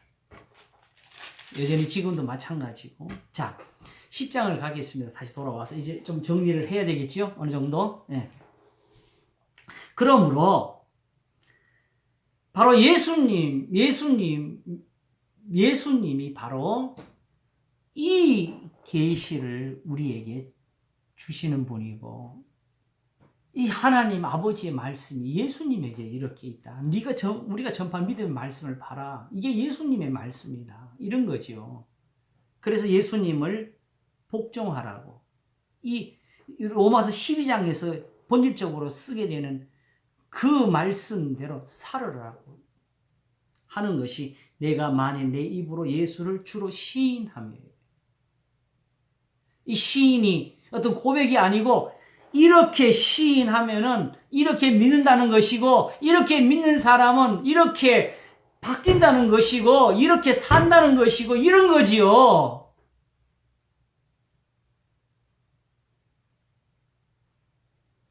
예수를 주로 시인하게 되면은 사랑엔 거짓이 없나니 악을 미하고 선에 속하라는 이 말씀을 받는다고요.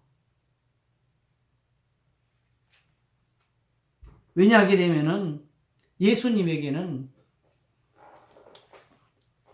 예수님을 주라 해야 될 증거가 있어요. 이렇게 이 믿음대로 이 말씀대로 죽은 자 가운데서 살아나신 증거를 가지고 있는 하늘로 올리우신 분이니까. 그러므로 나도 죽은 자 가운데서 살고 싶다. 나도 하늘로 올라가기를 원한다게 되면 세상에서 누구한테 배워야 되겠어요? 그 경험을 가진 분한테 배워야지요. 그래서 율법의 선생 이제 되지 말라는 그 말씀까지 다 가져야 돼요. 사도 바울은 말씀을 어떻게 전하고 있죠? 고린도후서 4장을 한번 잠깐 보겠습니다. 고린도후서 4장.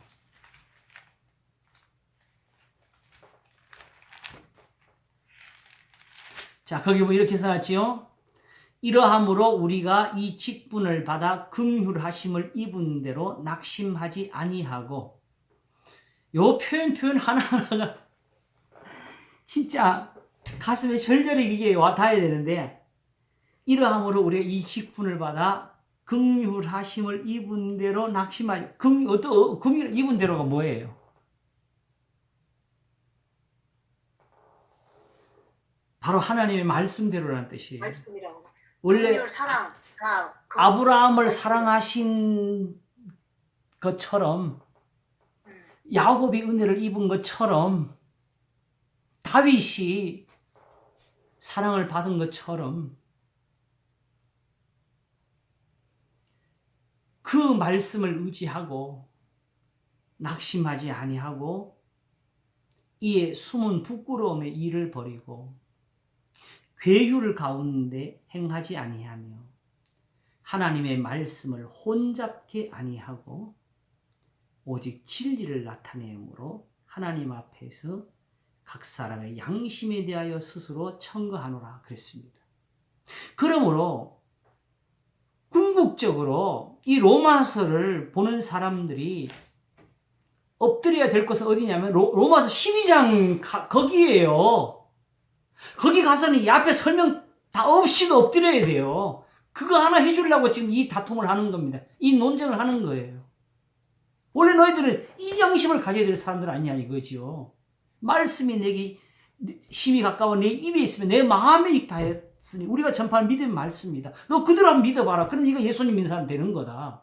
너 예수쟁이가 누군지 뭐 어떤 사람인지 모르지. 네가 그냥 네 입에 있는 말씀, 네 마음에 있는 그 말씀대로 한번 살아봐. 거기 있는 대로 믿어봐. 뭐가 되는지. 그러면 예수쟁이가 되는 거지. 이 말하는 거지요.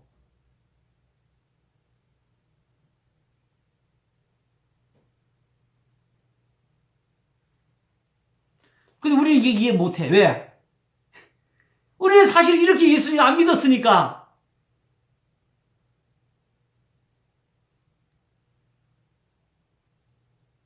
항상 우리를 기준해서 보니까 이해가 안 되는 거죠.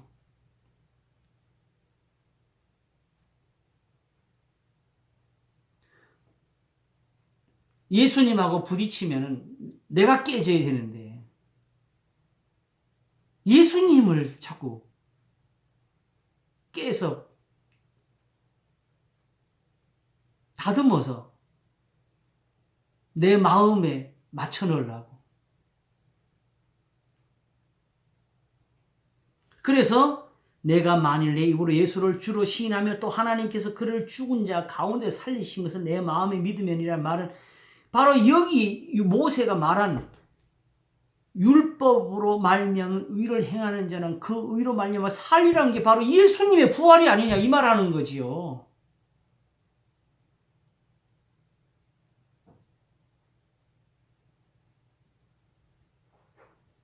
그래서 사람이 마음으로 믿어 의에 이르고 입으로 시인하여 구원에 이르니라는 것은 바로 내 입에 있고 내 마음에 있다는 그 말씀대로 믿고 그 말씀대로 사는 게 그게 구원이 아니냐. 그러니 모세가 기록하되 율법으로 말미암은 의를 행하는 사람은 그 의로 말미암아 살리라 했는데 유대인들은 이 지식을 좇지 않고 열심은 가졌지만 도리어 하나님의 의를 모르고 자기의 의를 세우려고 힘써 하나님의 의를 복종치 않느니라. 나는 11조를 드렸다. 나는 하루에 3번 기도했다. 일주일에 2번 금식을 했다. 나는 안식일을 지킨다. 왜 예수님은 안식일에 병을 고칩니까? 왜 제자들은 안식일 하지 못하려 합니까? 왜 안식일에 이삭을 잘라 먹습니까? 하면서.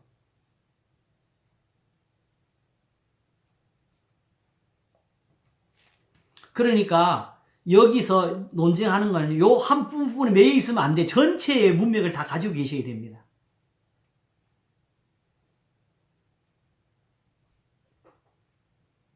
(11절) 갑니다. 성경에 이르되 누구든지 저를 믿는 자는 부끄러움을 당하지 아니하리라 하니 유대인이나 헬라인이나 차별이 없습니다. 한 주께서 모든 사람의 주가 되사 저를 부르는 모든 사람에게 부유하시로다. 누구든지 주의 이름을 부르는 자는 구원을 얻으리라. 자, 여기서 이제 우리 하나를 배우고 오늘 좀 정리를 합시다. 야, 누구든지 주의 이름을 부르냐 구원을 얻으리라. 근데 요걸 여기서 딱 붙들어. 이름을 부르는 게 뭐지? 이렇게 하지면 안 돼. 지금 뭘 가지고 말했어요?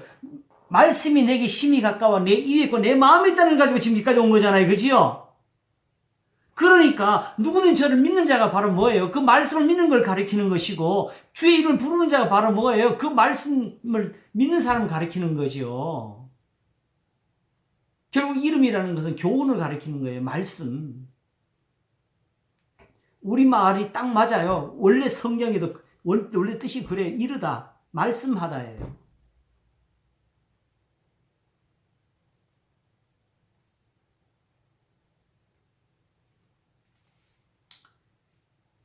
그러므로 주의 이름을 부르는 자만 가지고 따져봅시다. 그러면 전할 때 보면 주, 예수, 구원, 이렇게 전해야 되는 거지. 그러나 그것이 아니고 그런즉 저희가 믿지 아니하는 일을 어찌 부르리요? 듣지도 못한 일을 어찌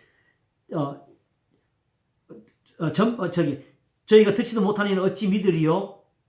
그 다음에 전파하는 자가 없이 어찌 들으리요? 보내시는 받지 않았으면 어찌 전파하리요? 기록된 바 아름답다. 좋은 소식을 전하는 자들의 발이여 한것 같은 전파로 가잖아요. 그렇죠? 그래서 그러나 저희가 다 복음을 순종치 아니하였도다. 이사야가 가로되 주여 우리의 전한 바를 누가 믿었나이까 하였으니 그러므로 믿음은 들음에서 나며 들음은 그리스도의 말씀으로 말미암았느니라 해서 이렇게 전파해서 믿음이 나온 거라고 그냥 주여 하고 확신이 생겨서 들어온 것이 아니고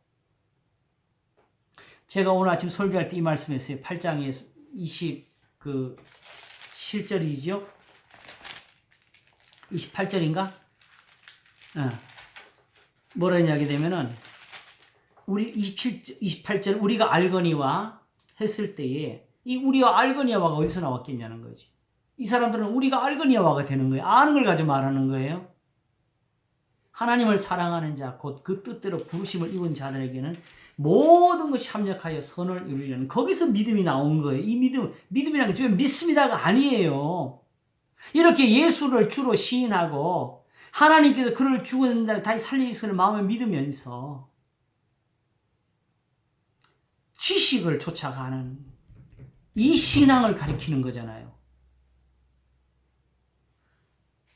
하나님을 사랑하는 자, 곧 그 뜻대로 부르심을 이루는 자들에는 모든 것이 합력하여 선을 이루려 하는 이것이 되게 하려고 하는 거지요. 바로 하나님 미리 아신 사람들, 아브라함, 이삭, 야곱처럼. 그러므로 믿음은 들음에서 나며 들음은 그리스도의 말씀으로 말미암아 했을 때에 중요한 게 있어요. 아브라함이 예수님 말씀 들었어요? 이삭과 야곱이 들었어요? 바로 그들이 들은 게 예수님의 이 말씀입니다. 로마서 12장에서는 이 교훈이 이미 그들에게 전해진 하나님의 말씀이었습니다. 그래서 지금 우리가 아는 것처럼 예수님을 어떤 형상이나 어떤 십자가와 관련해서 알지 못했어도 지금 우리가 듣는 이 말씀을 이미 아브라함은 들었다고요. 그 믿음은 거기서 나왔다. 그래서 그리스도의 말씀이라는 거예요. 시편, 선지자, 율법이 다 그리스도의 말씀이에요. 아브라함이 와서 지금 예수님 보면 뭐라고 하겠어요? 주님이라고 하지요. 왜 그렇죠? 자기가 섬기는 하나님과 같으니까. 그래서 요한복음 8장에서 아브라함은 이렇게 하지 않는다고. 너희들은 나를 죽이려 하는데.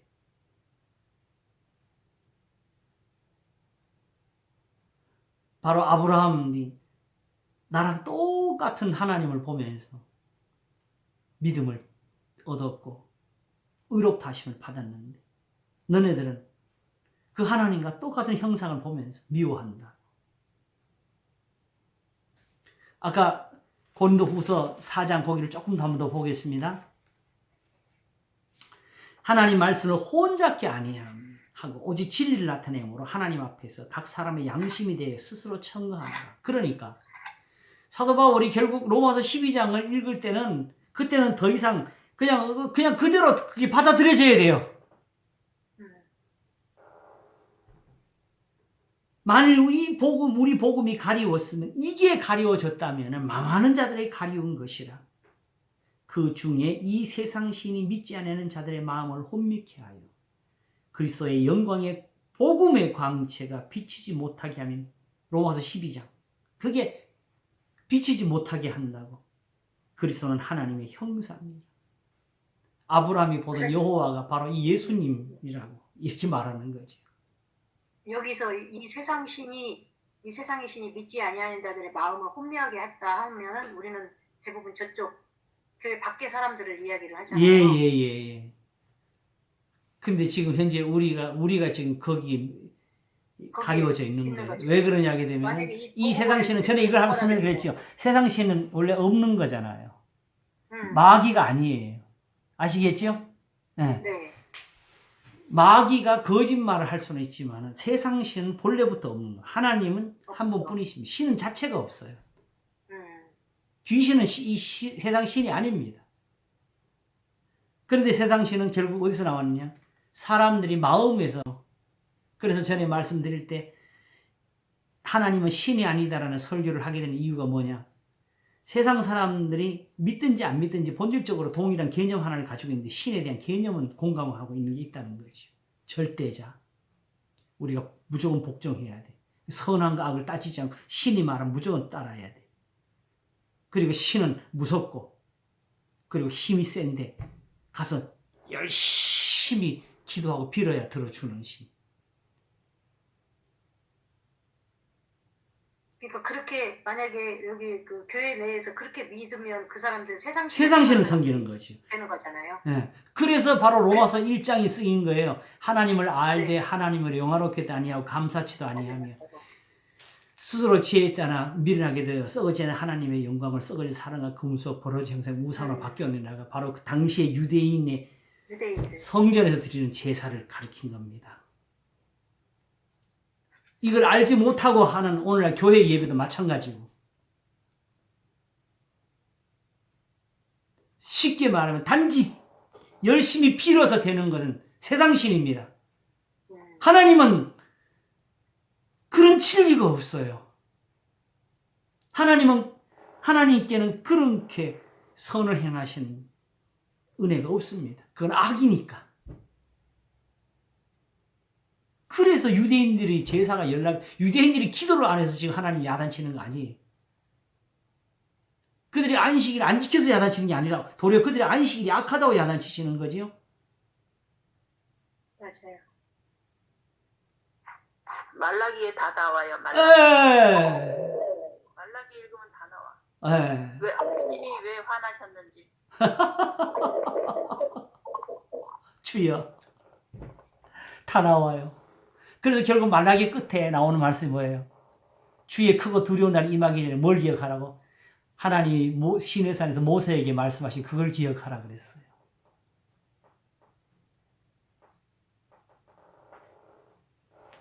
그러면서 그리스도는 하나님의 형상입니다. 제가 전에 이런 편 자주 썼지요. 본래 하나님을 본 사람이 없으되 아버지 품속에 계신 독생하신 하나님 나타내셨느라 했으니까 예수님을 보는 사람은 다 뭐가 보여야 돼요? 하나님이 보여야 되고, 그렇지요? 또 그리스도는 하나님의 형상이니까 거꾸로 구약에 가서 여호와를 항상 뵙는 사람들은 여호와를 이제 그때는 몰랐어요. 이제는 보면 왜 하나님이 예수님하고 똑같이 생기셨어요? 이런 신앙이 나와야 되는 거예요. 그러니까 목사님 아까 그 시편 선지자 다 그리스도의 말씀이고 아브라함, 야곱이 다 예수님의 말씀을 들었다고 했잖아요. 그러면 구약 성경 전체가 다 성경 전체가 예수 그리스도에 대한 얘기다. 맞습니다. 그래서 예수님이 이 성경이 내게 대해 증거하는 것이라고 그랬잖아요. 네. 그걸 말하는 거지. 거기 가서 예표를 찾으라는 거 아니었어요. 이 교훈을 가지고 말하는 거였어요. 그러므로 예수님이 신약에만 있다 이게 아니야. 아이고 천만의 말씀이에요. 성경 전체가 다 예수 그리스도에 대한 얘기예요. 얘기. 맞습니다. 맞습니다. 할렐루야. 다 깨달으셨네. 놀렐루야. 네. 다 깨달으셨어요. 놀렐루야. 주여. 그러니까 우리가 구약에서 예수님을 증거한다 하면은 출생 어디서 났냐? 네. 십자가 필요 없는데 그런 것만 그냥 어디서 보여 했는데 말씀이 예수 그리스도에 대한 거였어. 그러니까 쉽게 이야기해서 예수님이 나와 아버지는 하나이라 그랬잖아요. 그러면 그 말씀 듣고 반발할 게 아니라 그래? 가서 한번 확인해보자 하고서 하나님을 찾아가서 하나님 좀 봅시다 해가지고 하나님 만나가지고 난 지금 하나님 보러 왔지 예수님 보러 온 거 아니라는데 왜 자꾸 예수님 나타나지 이렇게 따져야 되는 거죠. 그런 신앙이 되어져야 되는 거예요. 원래 그게 그렇게 되는 거였죠.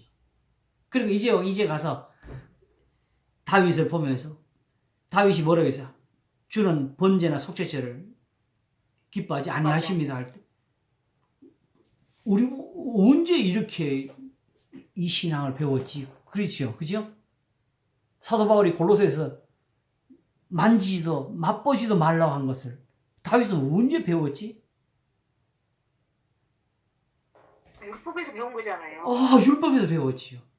네. 두루마리 책에 나를 가리켜 기록한 것이 있나이다. 그러니까 다 예수 그리스도 연결이 된 거예요. 맞습니다. 하나님이 처음부터 그리스도를 우리한테 말씀하고 계셨던 거죠. 근데 우리는 자꾸 이제 그 예수 십자가만 가지고 그 이해를 하려고 하니까 그게 하나도 안 맞아 들어가는 거예요. 맞아요. 이해가 안 됐어요. 도대체 구약에서 예수님이 어디가 있지? 이름. 그리고 한번 따져보세요. 예수님 십자가를 가지고 얘기해 봅시다. 그러면 아브라함은 어떻게 구원을 받아야 돼요?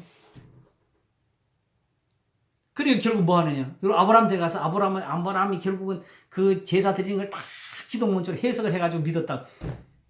우리는 오신 메시아를 믿고 그 사람은 오실 메시아를 믿었다. 이런 말도 안 되는 거짓말을 갖다 써붙여가지고 지금 언약 신학이라고 이딴 식으로 풀어가 놓고 있어요.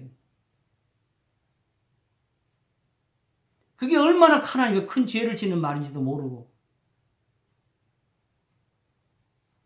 그렇게 되게 되면은 성경을 보고 구원 얻은 사람이 없어요. 왜냐하면 신학 공부를 해도 그걸 다 못해서 그런 해석을 한 사람이 몇 사람밖에 안 되는데.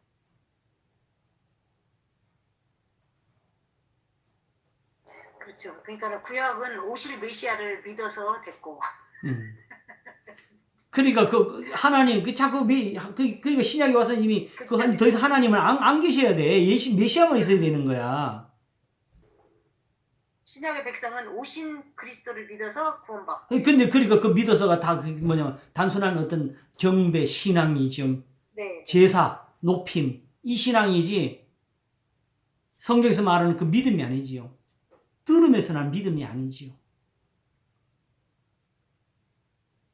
목사님 오늘 여기까지만. 맞습니다. 다음 주에 또 하시면 저희가 더 명확히 여기가 굉장히 그 중요한 부분이 결국 왔어요. 그렇지요? 네. 사실 뭐 이래 10장은 거의 이제 마무리를 해 가는데 의외로 그동안에 들었던 것 중에서 더 중요한 것이 10장이 있었네요. 그렇지요? 네. 결국 왜냐하면 사도 바울이 결국 이 말을 하려고 사실 여기까지 온 거죠. 그죠? 이걸 통해서 결국 12장을 가는 거고. 감사합니다. 네. 그러므로 우리는 그리스도의 말씀으로 말미암았느니라 하는 이 신앙을 이제 가지게 되었다는 거. 참 믿음으로 하나님 앞에 나왔다는 거. 이제도 하나님이 이렇게 하나님의 뜻대로 부르시는 그 부르심을 우리가 받고 있다는 거. 우리가 여기에 감사하시기를 바랍니다. 아멘. 말씀하신 대로 모든 것이 합력하여 선을 이룰 것입니다. 거룩, 경건, 의로움, 모든 선한 것이 다 우리에게 가득히 채워지게 될 겁니다. 기도하겠습니다. 하나님 아버지 감사합니다. 하나님은 주무시는 분이 아니십니다. 하나님은 지금도 일하십니다. 베데스다 목가에서 38년 된 병자를 고치셨을 때 하신 말씀. 내 아버지께서 이제까지 일하시니 나도 일한다 하셨습니다. 그러므로 지금도 하나님께서 그 동일한 은사를 가지고 우리를 위하여 베풀고 계시므로 우리같이 세상 미말에 있는 지혜도 지식을 얻나이다. 말씀이 내게 가까워 내 입에 있고 내 마음에 있다 한 그것을 우리에게 전하여 주셨고 우리가 동일하게 예수님을 주님이라 부르며 하나님이 예수 그리스도를 죽은 자 가운데서 살리신 것을 마음에 믿게 하셨으니 우리가 또한 그리스도 예수를 믿는 이 믿음으로 말미암아 살 것입니다. 내가 그리스도와 그 부활의 권능과 그 고난의 참여함을 알리하여 어찌하든지 죽은 자 가운데서 부활에 이르리 하노라 하신 사도 바울의 믿음처럼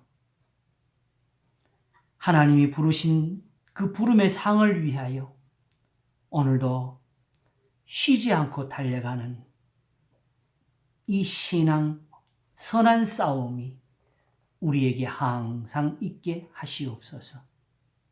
주님이 또한 함께 하시고 지키시고 도우심으로 우리가 이 싸움을 싸우며 이기도록 하시옵소서. 오늘도 우리에게 이 선한 것을 베푸신 주님께 감사하옵고 우리 주 예수 그리스도 이름으로 기도하옵나이다. 아멘. 아멘. 감사합니다. 수고 하셨습니다. 할렐루야. 아이 참. 저도 많은 걸 배웠습니다. 다들 평안하시고 다음 주에도 뵙겠습니다. 평안하세요. 감사합니다. 네, 감사합니다. 감사합니다. 다음 주에 뵐게요. 예. 네.